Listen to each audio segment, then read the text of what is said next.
함께하는 영어회화 핵심 스킬 그 첫 번째 시간입니다. 네, 저는 앞으로 선생님 옆에서 제가 영어 초급자인데요. 이제 가르침을 한번 배워볼 전혀 안 숙달된 조교 녹차양이라고 하고요. 앞으로 저에게 알찬 강의 해주실 토토로 선생님 소개해드리겠습니다. 선생님, 토토로 선생님 안녕하세요. 네, 반갑습니다. 반갑고요. 오늘 첫 시간인데요. 그 영어에 대해서 좀 궁금해하실 만한 주제들을 가지고 한번 앞으로 쭉 강의를 해보도록 하겠습니다. 오늘 첫 시간이고요. 오늘은 이제 많은 분들이 궁금해하시는 거죠. 영어가 왜 이렇게 어려울까? 우리 녹차님께서는 왜 영어가 이렇게 어렵다고 생각하세요? 영어는 항상 어려웠는데 저 같은 경우는 맘먹고 해도 자꾸 늘지가 않고요. 네. 네. 그러니까 뭔가 모르겠어. 늘지 않아요. 늘지 않아요. 네, 네. 맨날 고타령이라서 흥미가 많이 떨어지고. 빨리 핵심부터 가시죠. 네. 네. 왜 못하시는 것 같아요? 네, 기억이 네. 안 나시죠? 네. 문제. 그냥 어려워요. 네. 네, 우리나라 무조건이요. 분들이 이제 영어를 참 어렵다라고 하는 가장 큰 이유 중에 하나가 네. 어순인 것 같아요. 어순이 이제 우리말, 일본어 배우신 분들은 우리말하고 일본어하고 어순이 같다 보니까 단어만 좀 많이 알아도 일본어는 좀 웬만큼 하겠다라고 이렇게 쉽게 좀 생각하시는 경향이 있는데 네. 아무래도 우리말하고 영어는 좀 어순이 많이 다르기 때문에 좀 그런 부분에서 좀 많이 어려워하시는 것 같고요. 어순. 그렇죠. 네. 그래서 우리말은 솔직히 이렇게 어순이 중요한 언어는 아닙니다. 네. 그렇긴 하지만 그래도 그 우리말에도 어느 정도 좀 사람들이 룰로 지키고 가는 이제 어순이 있는데요. 그게 좀 영어하고 우리말하고 좀 많이 다르죠. 예를 들어서 우리 녹차양은 좋아하시지 않겠죠. 저는 이제 녹차양 같은 스타일의 분을 좋아하는데 네. 그러면 이제 영어로 얘기할 때는 그렇게 얘기할 거예요. 아마 I like 녹차, 예, is 녹차라고 해도 더 좋겠지만 아무튼 I like 녹차라고 치고 그러면 영어는 어순이 주어 나오고 그 다음에 바로 like이라고 하는 동사가 나오죠. 그 다음에 맨 마지막에 이제 목적어가 보통 아주 간단한 문장 같은 경우에는 어순이 주어 나오고 동사 나오고 목적어가 나오는 게 가장 일반적이에요. 근데 우리말 같은 경우에는 저는 녹차향을 좋아합니다. 이런 식으로 동사가 제일 끝에 나오고요. 그 앞에 주어 바로 다음에 목적어가 위치하고 그 다음에 동사가 제일 끝에 오는 어순을 보통 많이 취하죠. 네. 물론 어순이 이렇게 중요한 건 아니지만 우리말에서는 대체로 정리해드리면 영어는 주어, 동사 다음에 목적어가 많이 오고요. 그 다음에 우리말 같은 경우에는 주어 다음에 목적어가 오고 동사가 오는 패턴의 언어라고 볼 수가 있겠는데요. 전 세계적으로 보면 우리 녹차양 생각하기에는 네. 몇 종 정도의 언어가 있을 거라고 생각이 드세요? 한 1000개 정도요? 1000개 정도. 네. 예, 굉장히 근사치예요. 한 2000개 정도 틀리셨는데 한 3000종 정도의 언어가 있다고 합니다. 굉장히 많죠? 나라에 비해서는 굉장히 언어의 수는 많습니다. 네. 근데 이제 영어와 같은 어순을 취하는 나라들, 언어가 약 한 전체 언어 중에서 약 32% 정도가 된다고 하고요. 네. 그 다음에 우리말 같은 어순을 취하는 언어가 약 47% 정도 된다고 해요. 저희말 어순이 더 많나요? 네, 그렇죠. 어순도 네. 많은데 이제 안타깝게도 좀 산다고 하는 나라들 있잖아요. 좀 잘 나가는 나라들은 거의 네. 영어 같은 어순을 많이 취합니다. 문제가 그거군요. 그렇죠. 네. 유럽 쪽이 그렇고 이제 네. 제일 큰 게 이제 중국이죠. 네. 중국 같은 경우가 이제 영어와 같은 어순을 택하는 나라가 되겠고요. 우리나라 쪽엔 이제 우리나라하고 이제 일본 정도가 잘 사는 나라이기 때문에 아무래도 좀 선진 국가의 언어들은 거의 영어와 같은 어순을 취하고 있다. 네. 좀 상식적으로 좀 알아두셨으면 좋겠고요. 네. 그런데 이제 어떤 학자분께서는 이제 이런 말씀도 하세요. 어순이 그렇게 많이 다르지 않다, 생각보다. 우리말하고 영어가. 그럼 어떻게 그런 말씀을 하실까? 한번 제가 잠깐 예문을 통해서 말씀을 드리겠습니다. 네. 자, 여기다 적어놨죠. 영어로 하게 되면, 저는 어저께 서점에서 피터를 만났습니다. 라는 문장이거든요. 네, 좀 어려울 수도 있으시겠지만, 대체로 보면 I met Peter at a bookstore yesterday 이런 식으로 가는 게 영어예요. 예, 나는 만났다 피터를 그렇죠?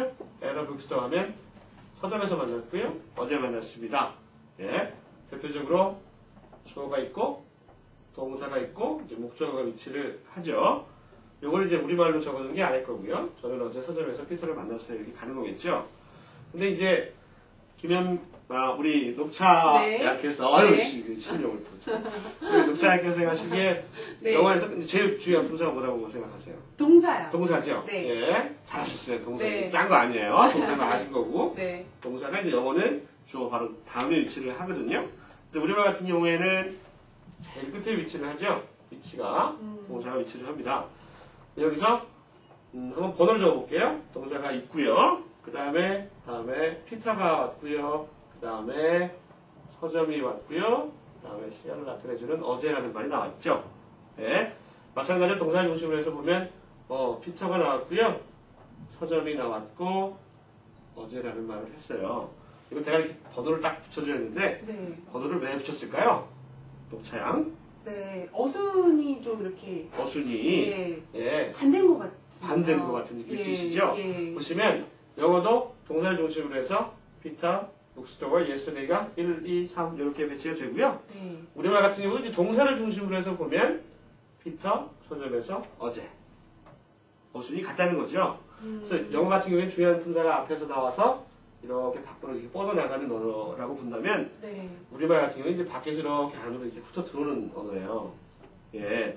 그런데 동사를 중심으로 해서 보면 영어가 됐든 우리말이 됐든 동사하고 가까운 정보가 가까이에 위치한다라고 하는 건 같다는 거죠. 그래서 동사의 위치 때문에 우리말하고 영어가 어순이 굉장히 다르게 느껴질 뿐이고 하니까 갑자기 그분이 생각나네요. 네, 뿐이고 네. 실제로 동사를 중심으로 해서 봤을 때는 어순이 이렇게 다르지 않다라고 하는 걸 말씀을 드리고 싶어요. 그 문장이 이렇게 되면 원래 사람이 이렇게 알게 모르게 언어의 지배를 많이 받아요. 네. 그래서 이런 언어의 특성이 있기 때문에 영어는 주어가 딱 있으면 주어 중심으로 해서 이렇게 밖으로 정보가 뻗어나가고 네. 우리는 이제 밖에서 이렇게 딱 긁어오거든요. 그러다 보니까 우리가 알게 모르게 살다가 우리는 굉장히 우리말스럽게 살고 있고요. 영미인들은 걔네말처럼 살고 있어요. 하나 예를 들어 드릴게요. 네. 그 레스토랑 가면 저희가 이제 수프를 먹잖아요. 네. 우리가 어떻게 드세요, 수프를? 스프 이렇게 이렇게 드시죠. 네. 이렇게 드시죠. 네. 이제 손이 정상인 사람은 이렇게 먹죠. 네. 근데 이상하게 영미인 애들은 수프를 먹을 때 이렇게 먹어요. 이거 예인데 에티켓이거든요. 이렇게 먹어요, 걔네는요. 네. 이거 모르셨어요? 네. 아실 것 같은데. 네. 이렇게 먹습니다. 우리가 서로 이렇게 밖에서 긁어 먹죠? 아, 이렇게 먹는 게 정상이 아니라 영민들은 영미인들은 이렇게 다르군요. 밖으로, 자기 중심으로 네. 해서 이상하게 이렇게 밖으로 나가고요. 수프를 먹을 때도. 그 다음에 술을 셀 때도 마찬가지인데, 우리나라 사람들은 어떻게 셉니까? 하나, 둘, 셋, 넷, 다섯 이렇게 쓰잖아요. 그죠? 네네네. 걔네는 주먹을 딱 친 다음에 하나씩 펴가면서 숫자를 세요. 그래서 하나, 둘, 셋, 넷, 다섯 이런 식으로 수를 세고요. 또 하나 예를 들면 우리는 이제 가게 가서 뭘 사잖아요. 네. 여기 이제 거스름돈을 줘야 될 때. 네. 손님 여기 500원 거스름돈 드릴게요. 100원, 200원, 300원, 400원, 500원이요. 이렇게 해서 주시잖아요, 보통. 네. 예. 근데 영미인들 가게에 가면 거스름돈 줄 때도 500, 400, 300, 200, 끝 이런 식으로 완전히 결론을 딱 짚고 얘기한 우리나라하고 완전히 계산하는 완전히 방식이 네네요. 반대라는 거 알 수 있고요. 네. 또 하나 더 있어요. 어. 우리가 주소 얘기할 때 어떻게 얘기해요? 우리는 굉장히 통들이 크잖아요. 네. 큰 그림만 붙어 들어와요. 그래서 제가 목동에 살거든요. 그러면 네. 대한민국 서울에 양천구에 목동에 더 자세한 데서는 좀 예. 말씀드렸고요. 네. 아무도 궁금하지 네, 않거든요. 궁금하지 않거든요. 네. 네, 근데 네. 영민들은 어떻게 얘기합니까? 영민들은 먼저 자기 번지수 자기 얘기하고요. 번지수. 건물 얘기하고 동 얘기하고 어. 구 얘기하고 시 얘기하고 이렇게 가요. 주소 써보신 분들은 아실 수 있겠죠? 그게 뭐냐면 결과적으로 봤을 때 영어라고 하는 언어 자체는 자기 중심 또는 주어 중심으로 해서 정보가 이렇게 뻗어나가는 걸 그렇고요. 네. 그 다음에 우리말 같은 경우는 저 밖에서 이렇게 싹 긁어옵니다. 아. 그래서 실질적으로 우리나라 사람들이 큼지막하게 이렇게 종합적으로 판단하는 건 영민들보다 훨씬 더 뛰어나다고 그래요. 그런데 이제 반대로 영민 애들은 굉장히 좀 세심하고 이런 거를 잘 보는 스타일들이 굉장히 많고요.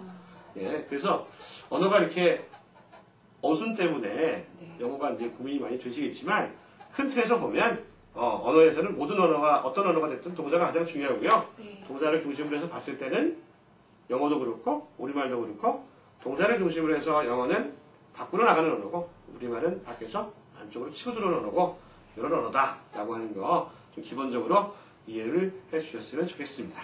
네.